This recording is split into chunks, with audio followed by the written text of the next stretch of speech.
Hello everyone, welcome to help Guru one channel.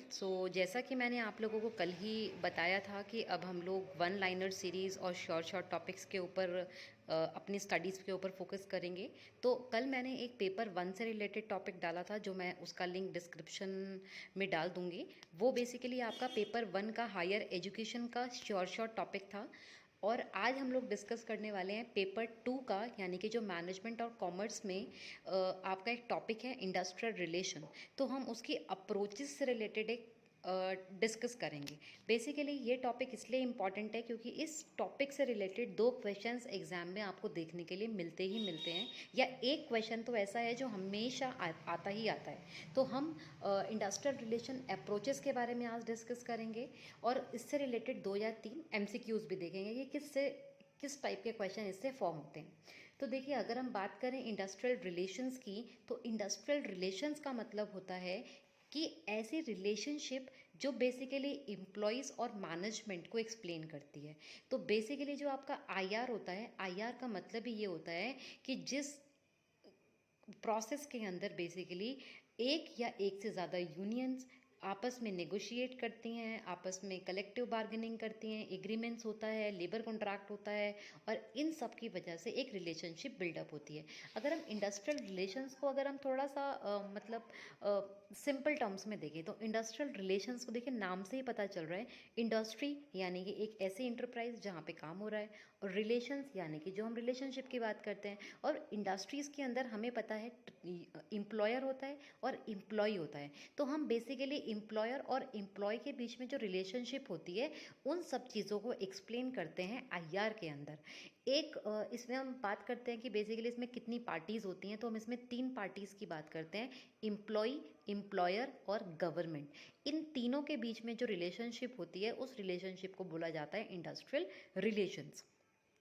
देखिए, main topic तो आज का वैसा हमारा अप्रोचेस को लेकर है, तो हम अप्रोचेस पे ही फोकस करेंगे। और ये मैंने जो सीरीज शुरू करी है, बेसिकली ये वन लाइनर है, तो इसमें हम बहुत डेप्थ में मैंने कंटेंट नहीं दिया है, लेकिन इससे रिलेटेड जो जो क्वेश्चंस एग्ज़ाम में फॉर्म होते हैं, वो स्टेटमेंट्स उसमें ऐड ऑन करने की कोशिश करी है। और किस अप्रोच का मेन पॉइंट क्या है, वो किसके ऊपर फोकस कर रहा है, हम केवल उसको ही डिस्कस करेंगे।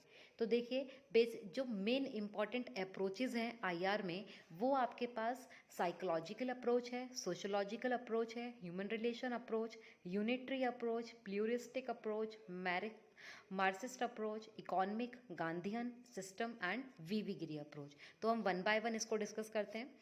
सबसे पहले हम देखते हैं साइकोलॉजिकल अप्रोच क्या बोलती है। देखिए, साइकोलॉजी नाम से ही पता चल रहा है, साइकोलॉजी, ठीक है ना। अब साइकोलॉजी का बेसिकली देखिए, मेन नाम से ही पता चल रहा है जैसा कि ये जो अप्रोच है, ये किस चीज़ के ऊपर फोकस कर रही है, ये फोकस कर रही है परसेप्शन, एटीट्यूड के ऊपर। तो यहाँ पे क्या बोला गया, यहाँ पे बोला गया है कि जो इंडस्ट्रियल रिलेशंस में प्रॉब्लम रेज होती है, या जो इंडस्ट्रियल रिलेशंस में जो भी हम इश्यूज देखते हैं, वो किस वजह से होते हैं, या उनके बीच की जो रिलेशनशिप होती है, वो अच्छी या बुरी किन फैक्टर्स की वजह से होती है। वो होती है जो हर जितने भी वर्कर्स हैं, जितने यूनियंस हैं, जितने मैनेजमेंट होते एम्प्लॉयज़ होते हैं, उन सबके परसेप्शन और एटीट्यूड बहुत अलग अलग होते हैं। हर एक पर्सन का एटीट्यूड अलग है, हर एक पर्सन का परसेप्शन अलग है, बिलीफ अलग है। तो जो उनकी डिफरेंसेस होते हैं, परसेप्शंस, एटीट्यूड, यूनियन का या वर्कर का या एम्प्लॉयर का, तो उनके डिफरेंसेस की वजह से ही आईआर में प्रॉब्लम्स रेज होती है।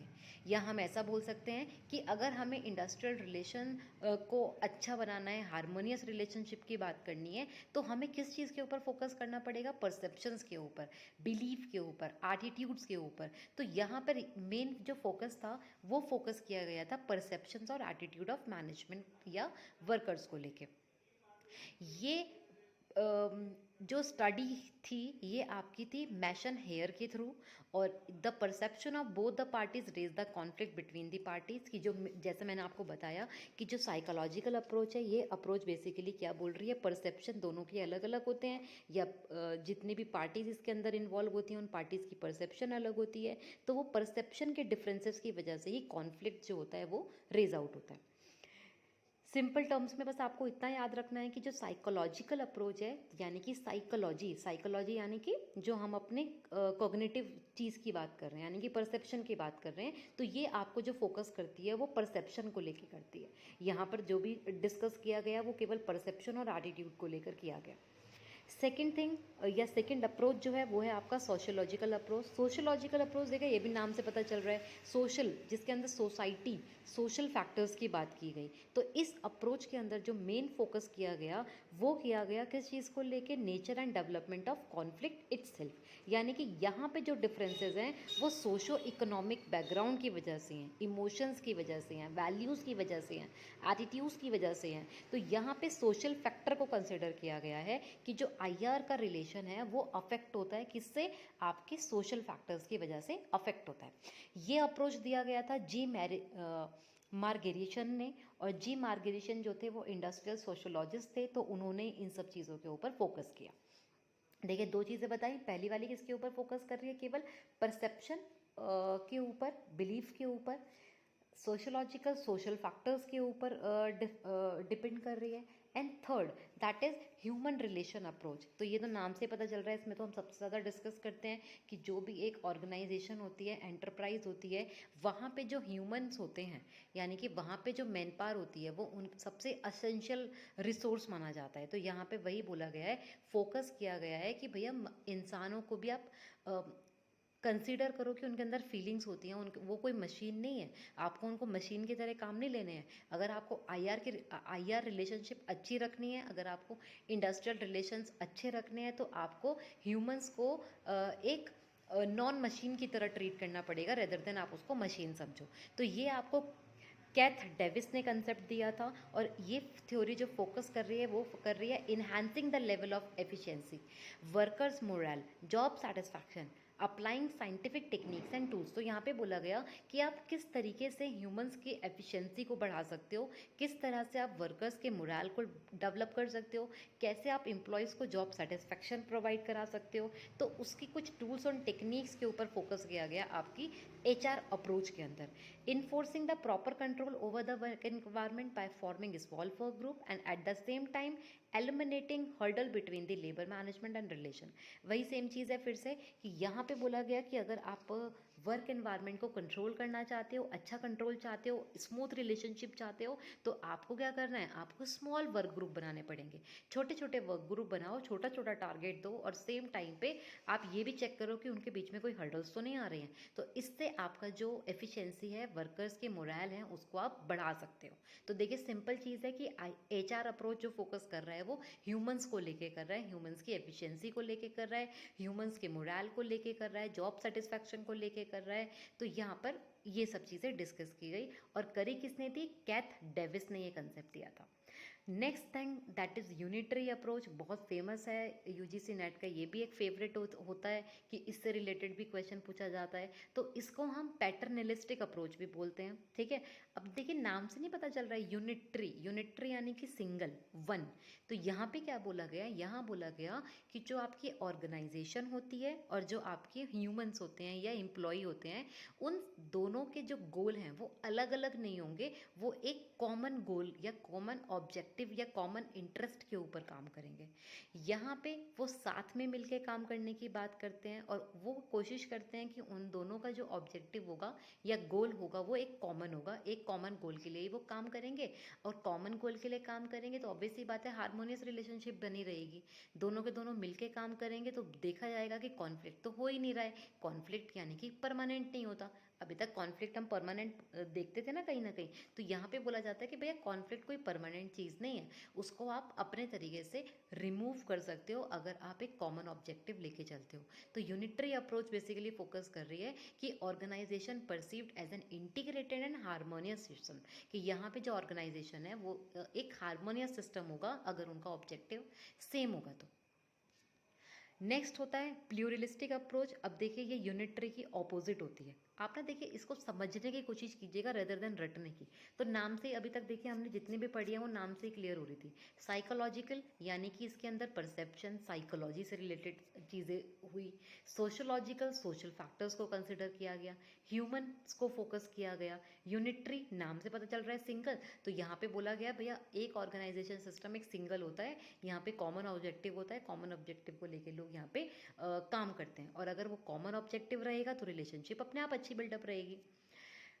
अब ये वाला जो था देखिए इसका यूनिटरी का बिल्कुल ऑपोजिट है, pluralistic approach. Pluralistic approach basically जो दिया था फ्लैंडर्स ने दिया था 1970 में, और इसी को ऑक्सफोर्ड अप्रोच भी बोलते हैं। अब ये क्वेश्चन एक बार पूछा गया था कि ऑक्सफोर्ड अप्रोच के बारे में, तो ऑक्सफोर्ड अप्रोच भी एक अप्रोच है, ठीक है। इस ये ऐसा नहीं है कि कोई अलग वर्ड है, ऑक्सफोर्ड अप्रोच भी एक अप्रोच है जिसका दूसरा नाम प्लूरलिस्टिक अप्रोच ही है। इसके अंदर क्या बोला गया देखो, यहाँ पे बोला गया कि जो आपकी ऑर्गेनाइजेशन होती है और जो आपके ह्यूमंस होते हैं उनके दोनों के अलग अलग गोल होते हैं, अलग अलग उनकी जो इंटरेस्ट होते हैं वो अलग अलग होते हैं। तो यहाँ पर ये चीज़ अज्यूम की जाती है, और यहाँ पे बोला जाता है कि जो कॉन्फ्लिक्ट होते हैं वो किस वजह से होते हैं, क्योंकि दोनों पार्टीज़ के बीच में डिसएग्रीमेंट होता है। डिसएग्रीमेंट क्यों होता है, क्योंकि ऑर्गेनाइजेशन का ऑब्जेक्टिव अलग होता है और जो ह्यूमंस होते हैं वो एक सिंगल अलग ऑब्जेक्टिव के लिए काम करते हैं। तो दोनों के बीच में डिसएग्रीमेंट की वजह से यहाँ पे कॉन्फ्लिक्ट होता है। तो अगर आपको फोकस करना है हारमोनियस रिलेशनशिप के ऊपर, तो आपको उनके गोल्स को स्टडी करना पड़ेगा। तो यहाँ अजम्पशन वही है कि एम्प्लॉय और ऑर्गेनाइजेशन जो है वो अलग अलग इंटरेस्ट या ऑब्जेक्टिव को लेके कम्पीट करते हैं। Next that is Marxist approach. Marxist approach सबसे फेमस है, कार्ल मार्क्स ने दिया था, और इसके अंदर बस इतना ध्यान रखना है कि कैपिटलिस्ट एंड लेबर, इन दो चीज़ों के बारे में बात की गई। इन्होंने बोला कि फैक्टर ऑफ प्रोडक्शन बहुत इंपॉर्टेंट होता है रेदर देन जो आपका रियल इन्वायरमेंट होता है। ये आपको यहाँ पर बोला गया इकोनॉमिक फैक्टर को लेके कि इकोनॉमिक फैक्टर कैपिटलिस्टिक फैक्टर बहुत इंपॉर्टेंट होता है, और उस फैक्टर की वजह से ही जो रिलेशनशिप होती है वो बिल्डअप की जाती है। इकोनॉमिक अप्रोच जो है ये दिया था आपका जॉन आर कॉमन ने। जॉन आर कॉमन ने इकोनॉमिक अप्रोच, ये भी देखिए नाम से पता चल रहा है कि यहाँ पे क्या बोला है कि जो वर्कर होते हैं ना वो वेज कॉन्शियस होते हैं रेदर देन क्लास कॉन्शियस। तो यहाँ पे जो कॉन्फ्लिक्ट अगर हो भी रहे हैं वर्कर और एम्प्लॉयर के बीच में, तो उसको कैसे सॉल्व किया जा सकता है, अगर आप वर्कर्स को प्रॉपर वेज प्रोवाइड करो। तो अगर आप उनको प्रॉपर वेज प्रॉपर सैलरी दे रहे हो तो ऑब्वियस सी बात है वो सेटिस्फाइड रहेंगे तो रिलेशनशिप अच्छी रहेगी। तो इकोनॉमिक जो अप्रोच है, इकोनॉमिक अप्रोच बेसिकली फोकस करती है कि आपको अपने एम्प्लॉयज़ को मोटिवेट करना है through the wages, proper wages. Next that is Gandhian approach. Gandhian approach आपका गांधी फिलॉसफी भी बोलते हैं, गांधी जी की फिलॉसफी थी। इन्होंने फोकस किया लेबर प्रॉब्लम को लेके, फिक्सेशन ऑफ वेजेस को लेके, एम्प्लॉयर और एम्प्लॉय के रिलेशनशिप को लेके। इन्होंने बोला कि जो फंडामेंटल प्रिंसिपल है, अगर आपको उनके रिलेशनशिप अच्छे रखने हैं, हारमोनियस रखने हैं, तो नॉन वायलेंस मेथड आपको फॉलो करना चाहिए और नॉन पोजिशन आपको फॉलो करना चाहिए। गांधी जी ने एक्सेप्ट तो किया था कि भैया स्ट्राइक पे भी रहना ठीक है, बट स्ट्राइक पे भी हम रहेंगे, कैसे रहेंगे, कौन सी एक्सरसाइज को फॉलो करके, पीसफुल तरीके से, नॉन वायलेंट मैनर की तरह से।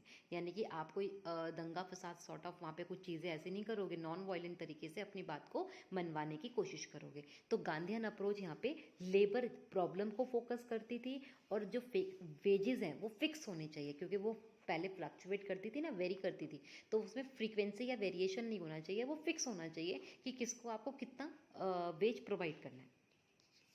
Next that is system approach. System approach जो था वो गिवन बाय है जॉन टी डनलप, इसको डनलप अप्रोच भी बोलते हैं, और ये सिस्टम अप्रोच है।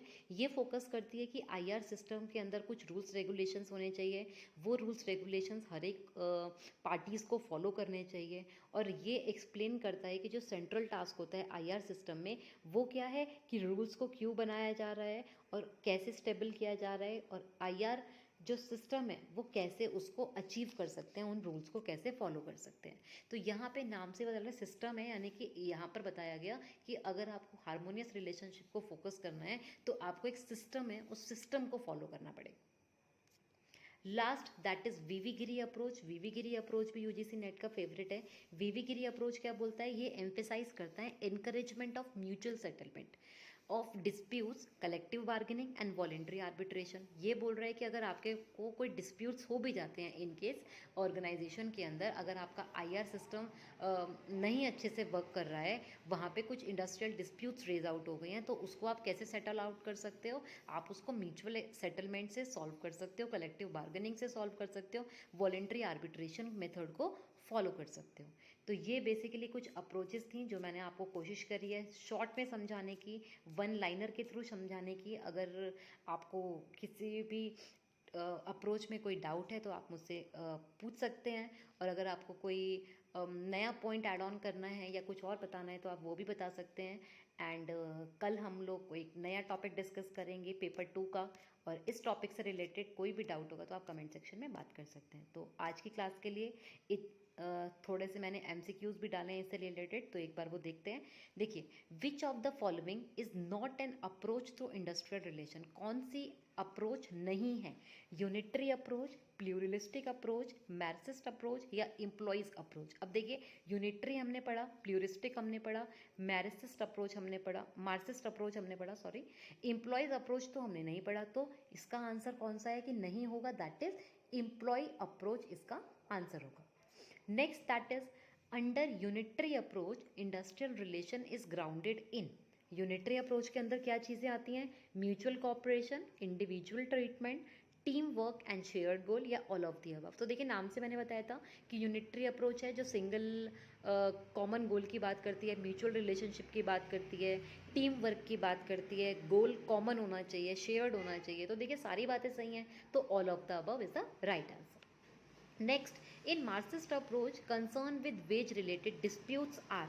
अब मार्क्सिस्ट अप्रोच में मैंने आपको बोला था कैपिटलिस्टिक चीज़ के बारे में, तो यहाँ पे जो प्राइमरी फोकस था वो तो भैया कुछ और था। प्राइमरी फोकस क्या था? फैक्टर ऑफ प्रोडक्शन को लेके था। तो वेज रिलेटेड डिस्प्यूट्स किसके क्या है? कंसर्न जो किया गया वो क्या है? प्राइमरी है, सेकेंडरी है, टर्शरी है, या टेरिटरी नॉट कंसिडर्ड है? तो वो दैट इज सेकेंडरी, क्योंकि प्राइमरी यहाँ पे मैंने उस टाइम पर भी बताया है कि जो मार्क्सिस्ट अप्रोच है वो प्राइमरी आपकी कैपिटलिस्टिक थिंग को कंसीडर करते हैं, और सेकेंडरी इम्प्लॉयज़ आते हैं। तो यहाँ पे जो इम्प्लॉय से रिलेटेड जो भी डिस्प्यूट्स हैं या जो भी सब चीज़ें हैं वो आपका सेकेंडरी है। Next, that is which of the following is the approach of industrial relation? कौन सी अप्रोच इंडस्ट्रियल रिलेशन में होती हैं? गांधीयन, सिस्टम, ऑक्सफोर्ड या ऑल ऑफ दिस? मैं इसी क्वेश्चन की बात कर रही थी क्योंकि उस टाइम पे ये क्वेश्चन पूछा गया था, तो लोगों ने इसमें ऑक्सफोर्ड अप्रोच को भी टिक किया था। तो मैंने अभी आपको इसीलिए वहाँ पर ऐड किया कि जो ऑक्सफोर्ड अप्रोच होता है, ऑक्सफोर्ड अप्रोच आपकी प्लूरिस्टिक अप्रोच के अंदर ही आती है। तो yes, all of the above, यानी कि सारी अप्रोचेज हैं। गांधीयन अप्रोच भी है, सिस्टम अप्रोच भी है, ऑक्सफोर्ड अप्रोच भी है, ऑल ऑफ दिस। तो सारी की सारी अप्रोचेज हैं, तो राइट आंसर इज डी। तो देखिए, इस टाइप के क्वेश्चन इससे फॉर्म होते हैं। एक दो क्वेश्चन इसमें स्किप हो गई है स्लाइड, वो भी डालनी थी मुझे, वो शायद मिस हो गई है किसी वजह से। उसमें मैच द फॉलोइंग था कि कुछ अप्रोचेस दे रखे हैं, उन अप्रोचेस से रिलेटेड जो भी प्रोपाउंडेंट थे उनके नाम है, तो आपको वो मैच करना है। या अप्रोचेस दिया है उससे रिलेटेड कुछ की फैक्टर्स हैं, आपको वो सॉर्ट आउट करना है। तो इस टाइप का क्वेश्चन 101% एक बार एग्जाम में पूछा जाता है, तो आप इसको एक बार ज़रूर कंसिडर कीजिएगा, गो थ्रू कीजिएगा, नोट डाउन कीजिएगा, और कोई भी डाउट होगा तो आप मुझे कमेंट सेक्शन में ज़रूर बताइएगा। पेपर 1 से रिलेटेड जो मैंने कल डिस्कस किया था, हायर एजुकेशन का शॉर्ट टॉपिक आपका इंडिपेंडेंस कमिटीज़ को लेके, वो उसका डिस्क्रिप्शन बॉक्स में मैं लिंक डाल दूंगी। जिन लोगों को वो एक बार देखना है तो वो देख सकते हैं। तो आज की क्लास के लिए इतना ही। Thank you so much. Keep learning with help Guru one, and all the very best.